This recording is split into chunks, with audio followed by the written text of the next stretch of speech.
Welcome to the Reparenting Daily podcast. In this podcast, we'll dive deep into reparenting, exploring tools and resources to help us through our journey. The podcast is divided into 3 sections. First is a reading. Second is a discussion of the reading followed by a journal prompt.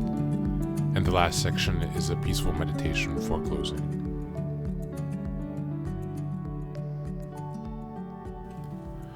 Today's reading is from Nonviolent Communication, A Language of Life.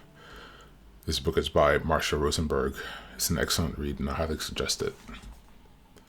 Today we'll be starting at the section, The Needs at the Root of Feelings. The needs at the roots of feelings. Judgments, criticisms, diagnosis, interpretations of others are all alienated expressions of our need. Needs. If someone says, "You never understand me," they are really telling us that they need to be understood is not being fulfilled. If a wife says, "You've been working late every night this week. You love your work more than you love me," she is saying that her need for intimacy is not being met. When we express our needs indirectly, through the use of evaluations, interpretations, and images, others are likely to hear criticisms.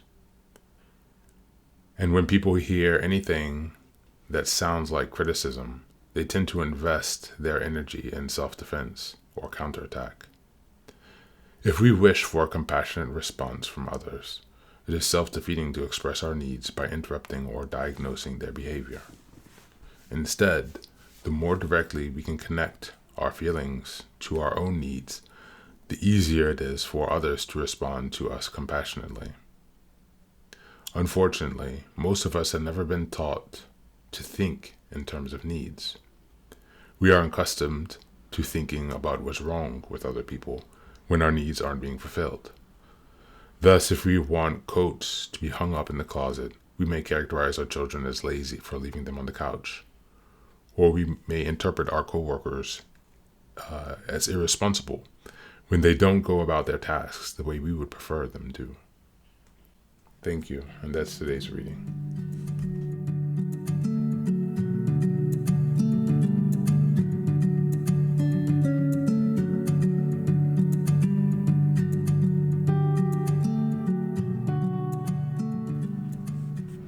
Growing up in a dysfunctional family, leaving us with the need to reparent ourselves, means that we have a lot of emotional misunderstanding, most often, I should say, emotional regulation issues, ability or difficulty to control our moods, and that has a cascading set of consequences, symptoms similar to ADHD, an ability to focus, to stick to a task and complete it.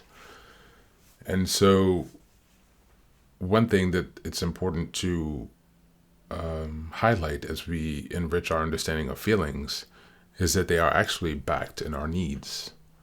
And in this book, Nonviolent Communication, that guides us towards more effective ways of communicating, we have to begin with an understanding of our own feelings and thereby our own needs, as this passage explains.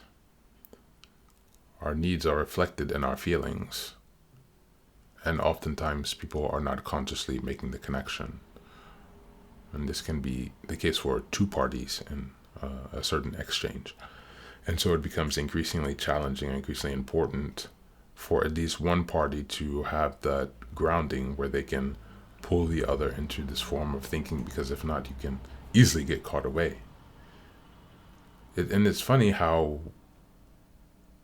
this could also apply for your own internal situations as well. And so I'm just reflecting on that now as I'm rereading this and thinking about some journal prompts from this section. And so for today, with this reading, how about we take some time to reflect on your most common feelings? What do you feel on a day-to-day basis? Are there recurring feelings that have come up over the past month, or over the past 6 months, or over the past year? Which feelings, maybe choose 3, would you say are the most frequent? And then try to find the corresponding need that is being met if it's a positive emotion, or the corresponding need that is not being met if it's a negative emotion.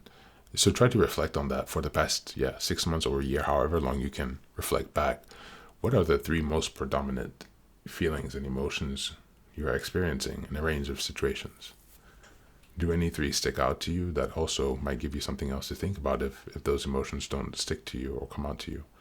Perhaps you weren't aware. But by doing this journal exercise, we'll be able to dig deeper and have a better understanding of ourselves and our needs. This is an aspect of reparenting that's very important. So I wish you the best and thank you for being here. Be well.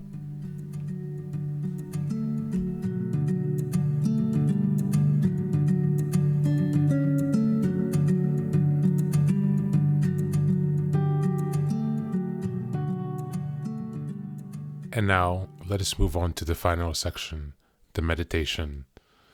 This is an unguided meditation. I will simply provide some music and you can take some time to relax. Please feel free to choose a location and a place where you feel safe and where you can be undisturbed for the next 10 minutes. You can choose to be sitting down, standing, as you like, wherever you are most comfortable. Thank you for being here and enjoy the meditation.